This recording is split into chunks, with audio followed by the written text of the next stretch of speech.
Assalamualaikum warahmatullahi wabarakatuh. Perkenalkan, nama saya Wahyu Adi Chandra dari jurusan Teknik Otomasi Manufaktur dan Mekatronika Politeknik Manufaktur Bandung. Saya akan menjelaskan salah satu mata kuliah yang saya ampu, yaitu proses manufaktur. Metode pembelajaran yang akan diterapkan yaitu metode DIA, di mana terdiri dari Delivery, Interaction, and Assessment, yang merupakan kerangka kerja yang digunakan dalam pembelajaran ini. Mata kuliah ini berjenis project based yang akan menekankan capaian berbasis luaran project di akhir semester. Video ini dibuat untuk memenuhi salah satu persyaratan sertifikasi dosen, yaitu pernyataan diri dosen dalam unjuk kerja Tridharma Perguruan Tinggi atau disebut PDD UKT PT.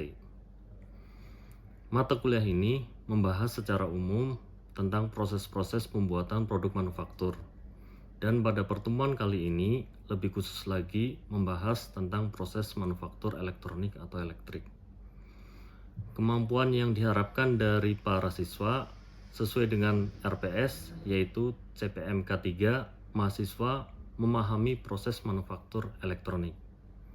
Adapun referensi sumber dari mata kuliah ini adalah: pertama, Manufacturing Technology in Electronic Industry, An Introduction by Edward P. Penerbit Springer Science and Business Media tahun 2012. Yang kedua adalah Electronic Manufacturing, penerbit McGraw-Hill, ditulis oleh Lau, Wong, and Lee tahun 2002. Referensi sumber dari penelitian dosen terdiri dari dua. Yang pertama adalah Computer Vision Implementation in Scratch Inspection and Color Detection on the Car Roof Surface yang diterbitkan di Motivation Journal of Mechanical, Electrical and Industrial Engineering tahun 2023 oleh saya dan teman-teman.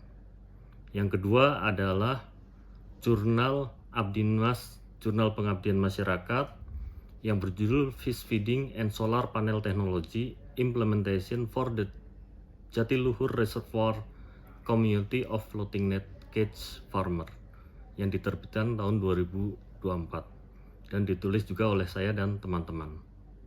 Mekanisme penilaian project berbasis pada: pertama, keaktifan siswa yang terdiri dari 10%, kemudian tugas 1, 2, 3, dan 4 yang totalnya 20%, kuis 1 dan 2 totalnya 10%, UTS 20%, UAS 20%, dan project 20%.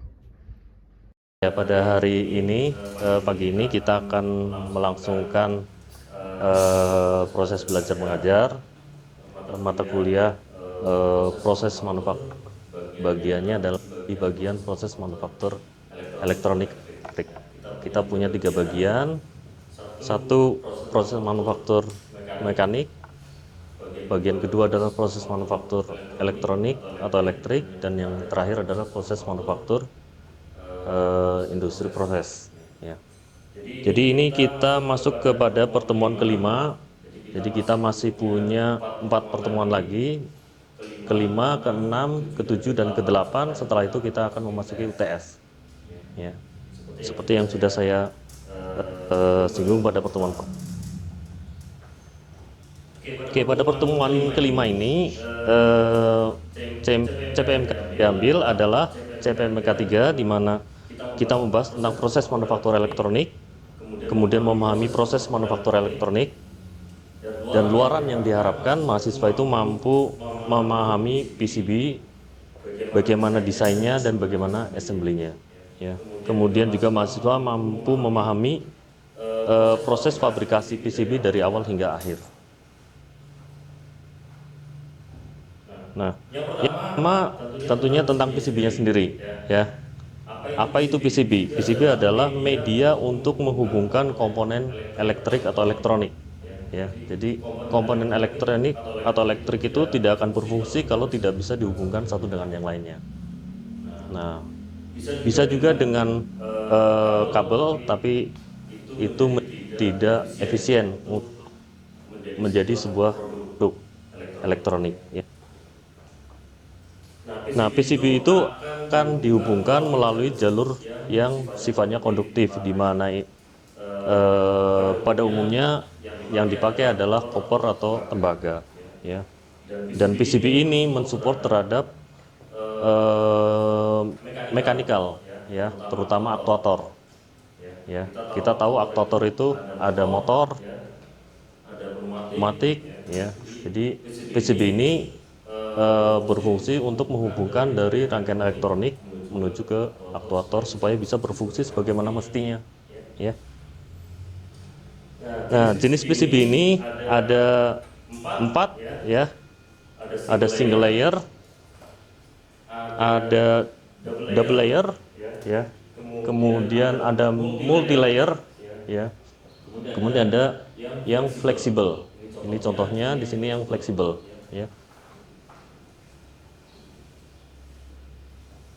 Nah, strukturnya sendiri ini pada umumnya terdiri dari 4 ini. Ada layer dari tembaganya itu sendiri yang utama, kemudian ada substratnya, ini untuk menghalangi yang konduktif, ya. Kemudian ada solder mask untuk menutupi solder, kemudian ada seal screen, ini untuk memberikan marking biasanya, ya. Nah, sebagai gambaran, PCB design ini itu adalah proses merancang dari sebuah rangkaian menjadi layout fisik dari sebuah PCB, ya. Jadi kalau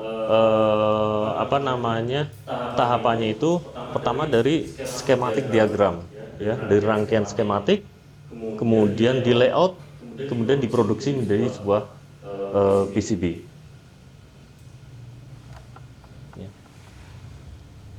Nah, tadi saya bicarakan tentang skematik diagram. Di sini adalah representasi logika rangkaian dari sebuah rangkaian elektronik yang kita maksud, ya. Itu adalah skematik diagram, ya. Di situ isinya adalah simbol-simbol dari komponen elektronik atau ya. Dan ini belum dalam bentuk fisik. Jadi kalau misalnya di sini dioda bentuknya adalah segitiga dan garis lurus, nanti fisiknya nggak seperti itu, ya. Bentuknya kalau dioda itu bentuknya silinder, ya. Silinder memang simbolnya seperti itu, ya. Jadi kalau Anda menggambar skematik diagram, jangan bayangkan fisiknya juga akan seperti itu, ya. Ini hanya menggambarkan simbolnya dan fungsinya saja. Kemudian PCB layout. Jadi setelah membuat skematik diagram, kita membuat PCB layoutnya. Nah, di sini ada kenapa ada proses PCB layout? Karena di situ akan menempatkan komponen dari elektronik yang akan menjadi sebuah rangkaian dalam PCB, ya. Kemudian routing jalurnya, jadi membuat jalurnya, ya. Jadi selain menempatkan komponennya, juga membuat jalur-jalur yang paling efektif dan efisien, ya. Kemudian optimasi ukuran dan noise. Jadi nanti disesuaikan layoutnya itu sesuai dengan bentuk fisik. Kalau tadi skematik belum dalam bentuk fisik, kalau sudah dalam bentuk fisik nantinya. Nah, setelah skematik diagram, kemudian layout, tahap selanjutnya adalah desain rule check, ya. Fungsinya untuk apa? Ini untuk mengecek. Jadi QC-nya lah kalau di kita, ya. Kalau di proses industri itu QC-nya. Jadi sebelum diproduksi di QC dulu, benar atau enggak, ya. Ceknya, kemudian ada yang short atau ada yang open, ya. Kemudian validasi produksi. Ini fungsi dari DRC atau design rule check. Nah, untuk membuat semua tadi dari skematik diagram sampai menjadi sebuah layout PCB yang kita inginkan, software yang kita pakai ada beberapa sebenarnya, tapi saya rangkum menjadi 3 untuk mewakili tiga hal. Pertama adalah yang open source, ya. Itu biasanya kita menggunakan KiCad, ya. Kemudian untuk yang industri itu ada Altium Designer. Kemudian ada yang berbayar, itu Autodesk Eagle, walaupun Autodesk Eagle juga mempunyai fitur free trial ya, tapi itu terbatas biasanya dengan waktunya misalnya 30 hari atau 7 hari biasanya. Nah, kemudian output dari PC Design itu apa? Dari software tadi akan keluar namanya Gerber file ya. Ada drill file dan bill of material biasanya ya. Di sini kita akan mendapatkan 3 output dari mendesain sebuah PCB dengan software-software yang ada tadi ya. Oke, kira-kira dari sini ada pertanyaan? Saya Mas. Oke, silakan. Saya Rizky Abdul Rahman, NIM 225446012. Pada pertemuan sebelumnya Mas bercerita tentang sifat menyolder yang wetting. Mohon bisa dijelaskan kembali. Oke, baik. Bicara tentang pertemuan sebelumnya, kita refreshing ya tentang topik menyolder ya. Jadi sebelum PCB ini kita belajar tentang menyolder, itu ada sifat solder yang harus kita pahami. Namanya adalah wetting ya. Wetting itu kata dasarnya wet. Wet artinya apa? Basah ya. Basah dari kata air. Jadi air kalau diteteskan di atas permukaan bentuknya apa kira-kira? Menyebar. Oke. Ada kemungkinan satu menyebar seperti ini, satu lagi akan menggelembung seperti ini, betul nggak? Ya. Kira-kira untuk solder yang bagus yang mana? Yang pertama, yang kiri, ya. Ini yang bagus. Jadi saya, kalau ini nggak boleh. Kira-kira kenapa?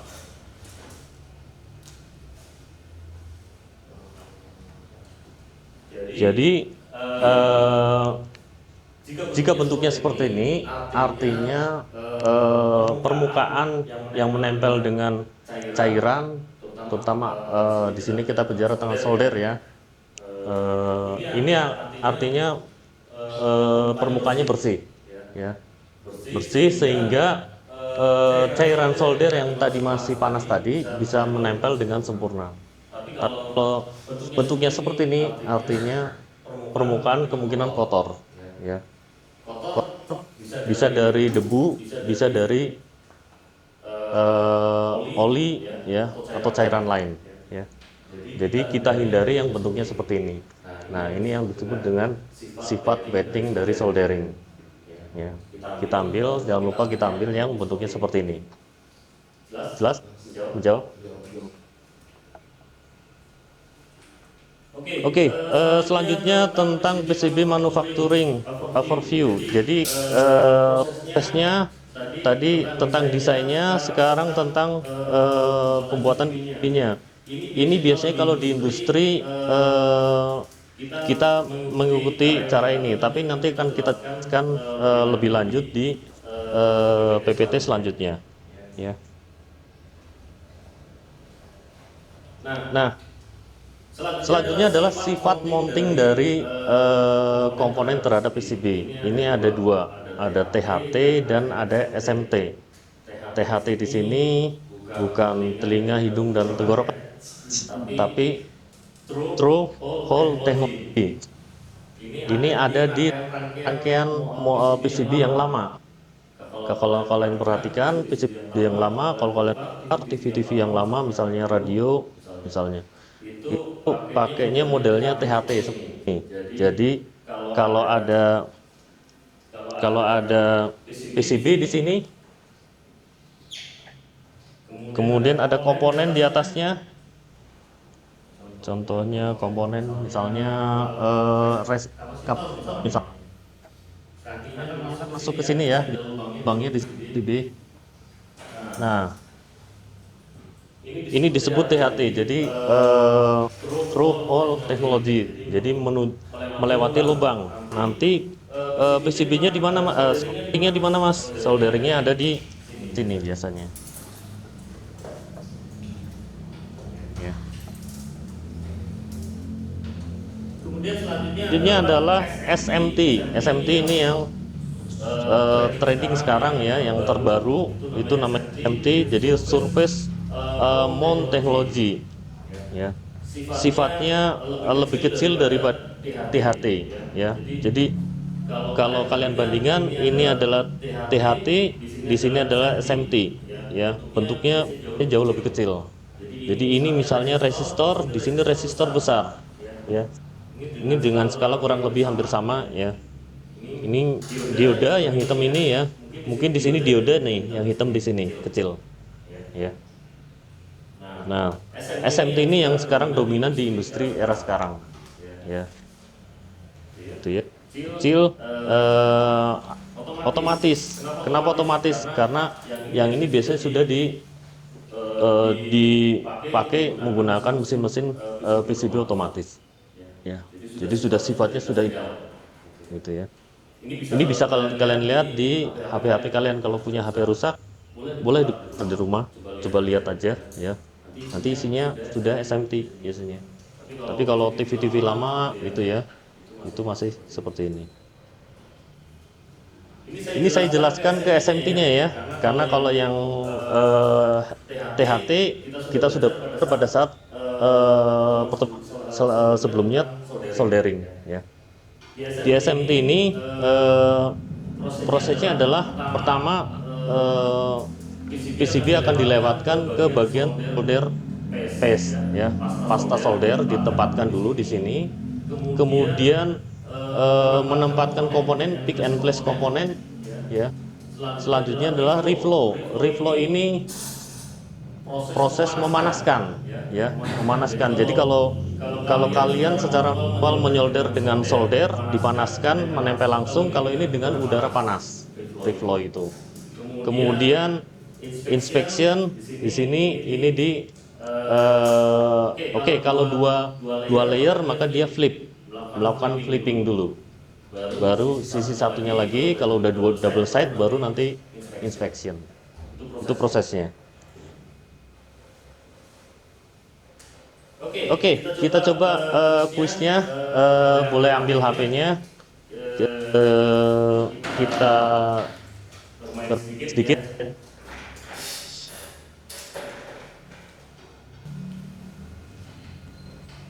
Nanti kalau sudah dijawab, submit. Ya, klik submit. Ada nggak? Oke, ini saatnya semakin banyak yang sama menuliskan hal yang sama. Jadi kalau di sini ada 4 orang, di sini ada 1 orang, di sini ada 1 orang. Oke, nggak apa-apa. Rata-rata sudah benar, yaitu THT dan SMT. Ya. Oke, di sini ada yang pakai N, di sini pakai N bahasa Inggris. Oke, nggak masalah. Nah, yang ini kurang benar ya. Jadi kalau ini jenis dari PCB-nya. Jenis PCB-nya ada single, ada double ya, ada fleksibel tadi ya. Oke, very good.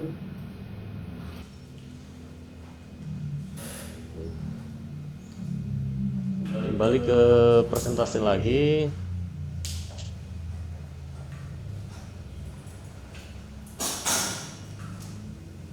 Oke, selanjutnya adalah bagian kedua tentang PCB manufacturing proses. Kalau tadi tentang desainnya ya, sekarang prosesnya yang ada di industri ya. Ini rata-rata sebenarnya banyak apa namanya prosesnya ya. Prosesnya ini saya coba singkat di sini. Ada pemilihan tentang kopernya, kemudian cleaning, kemudian etching, kemudian ada post etching sebenarnya di sini ya, atau post proses, kemudian cleaning lagi, kemudian baru surface finishing. Ya, ini proses pembuatan PCB secara industri ya. Jadi kalau yang tadi SMT ini rata-rata prosesnya seperti ini ya, surface mounting design. Oke, apa itu copper clad selection? Di sini copper clad selection adalah memilih material PCB-nya yang cocok apa. Jadi beda-beda ya. Ada yang apa namanya, tembaganya porsinya lebih tinggi gitu ya, ada yang lebih rendah, campuran dengan alloy misalnya dan yang lainnya ya. Kemudian juga jenisnya ada FR4, ada phenolic untuk apa namanya, layer yang non konduktifnya, juga termasuk ketebalan tembaganya. Ini juga mempengaruhi dari nanti besar kecilnya komponen elektronik yang akan dihasilkan.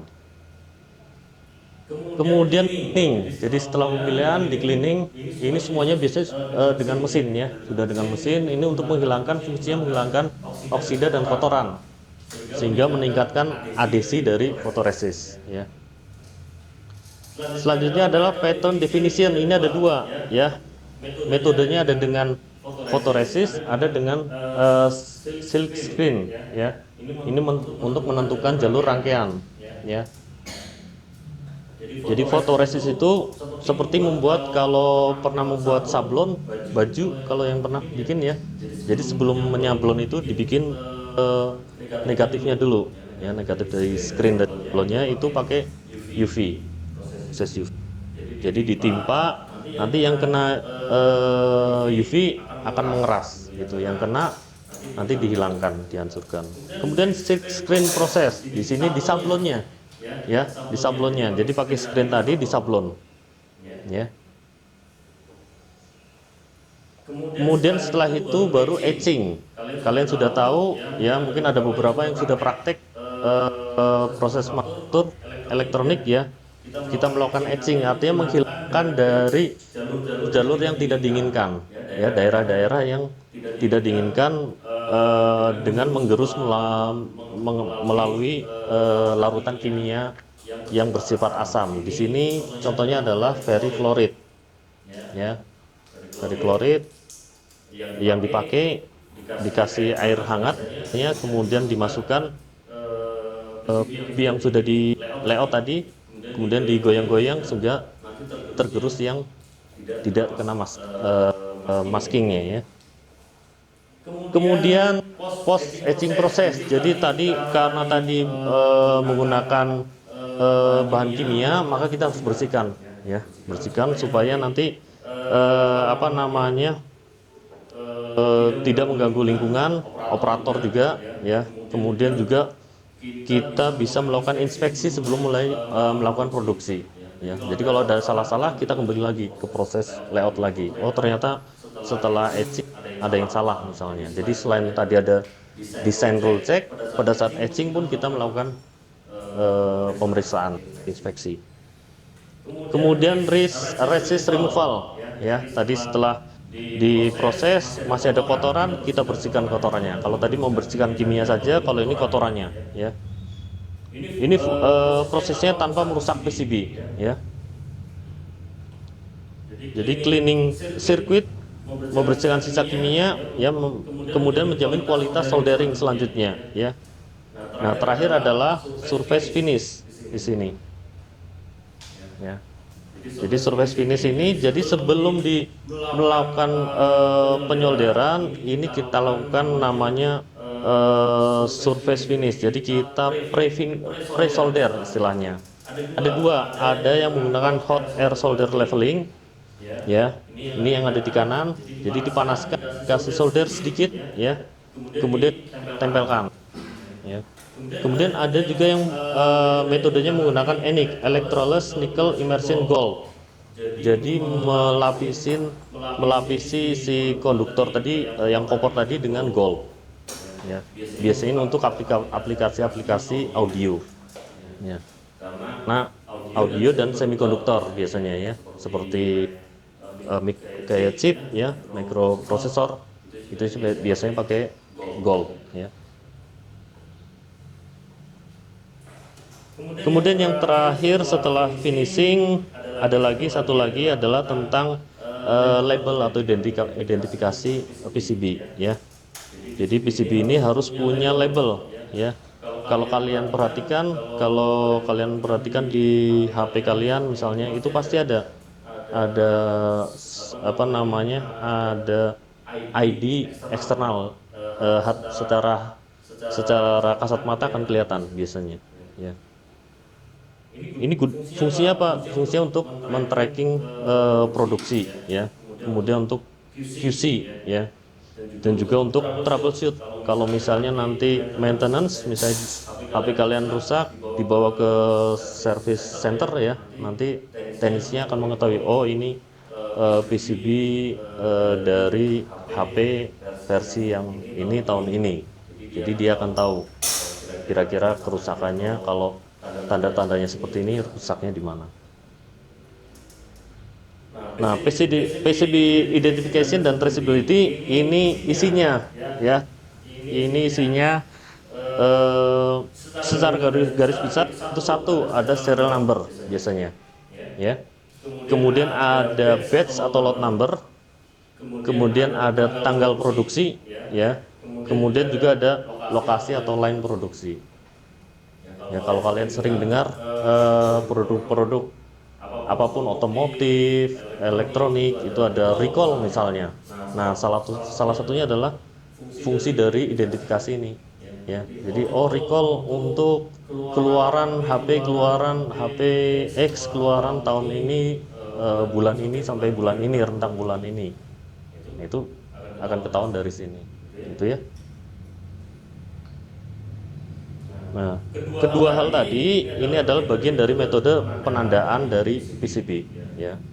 Ini bisa pakai metodenya, bisa pakai sablon, bisa pakai laser ya, bisa pakai barcode atau QR code. Ada pertanyaan setelah ini? Saya Mas. Ya. Sebelumnya perkenalkan saya Muhammad Fauzan Wafa dengan NIM 22553. Oke. Jadi gini Mas, apakah di dalam proses manufacturing elektronik memiliki standar Mas? Oke. Pertanyaan jadi setelah ini kita akan belajar tentang startnya. Saya akan memberikan slide tentang start apa yang dipakai di pembuatan PCB. Baik Mas. Oke, sebelum ke sana ini adalah contoh industri ya, tadi yang QR code dan serial number ya. Jadi ada yang menggunakan serial number di sini, kemudian ada yang menggunakan QR code seperti ini untuk identifikasi. Nah, ini yang ditanyakan oleh Fauzan tadi. Jadi standar-standar apa saja yang dipakai ya. Ini ada dari IPC, ada dari ISO, ada dari IEC ya. Kalau IPC ini ada beberapa, tentang markingnya itu IPC 2612, tentang kualifikasi PCB-nya ini 6012, dan tentang assembly keterimaannya ini ada di A610. ISO-nya sendiri ini lebih kepada manajemen mutunya ya, 9001. Itu secara umum semuanya ada ya. Semua industri maksud saya itu ada. Kemudian di IEC ini terkait dengan standar simbol dan identifikasi elektronik ya, terutama di skematik dan tadi identifikasi dari simbol-simbol. Oke, kita berada di penghujung pembelajaran. Saya ringkas saja di sini. Kita sudah belajar PCB manufacturing adalah proses kimia dan proses yang melakukan presisi yang tinggi ya. Di sini. Jadi kalau ada kesalahan kecil itu akan merusak. Kemudian setiap tahap mempengaruhi kualitas dan kemampuan penyolderan ya. Surface finish juga menentukan performa assembly ya. Tadi kalau misalnya tidak dilapisi emas, microchip itu nggak akan bisa berfungsi dengan baik ya.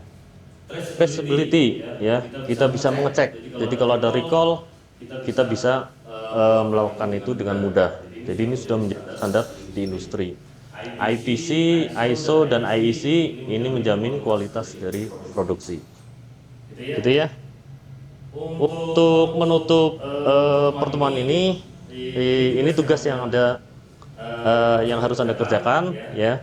Nanti tugas ini dikumpulkan, boleh difoto dulu, silakan. Pertanyaannya. Kemudian nanti ditulis ya, dikirimkan ke belajar.polman-bandung.ac.id ya. Nanti dari link yang sudah pernah saya kasih sebelumnya, akunnya menggunakan akun mahasiswa Polman, gitu ya. Demikian video proses pembelajaran mata kuliah proses manufaktur yang saya ampu, semoga bisa memberikan gambaran mengenai proses pembelajarannya. Terima kasih. Wassalamualaikum warahmatullahi wabarakatuh.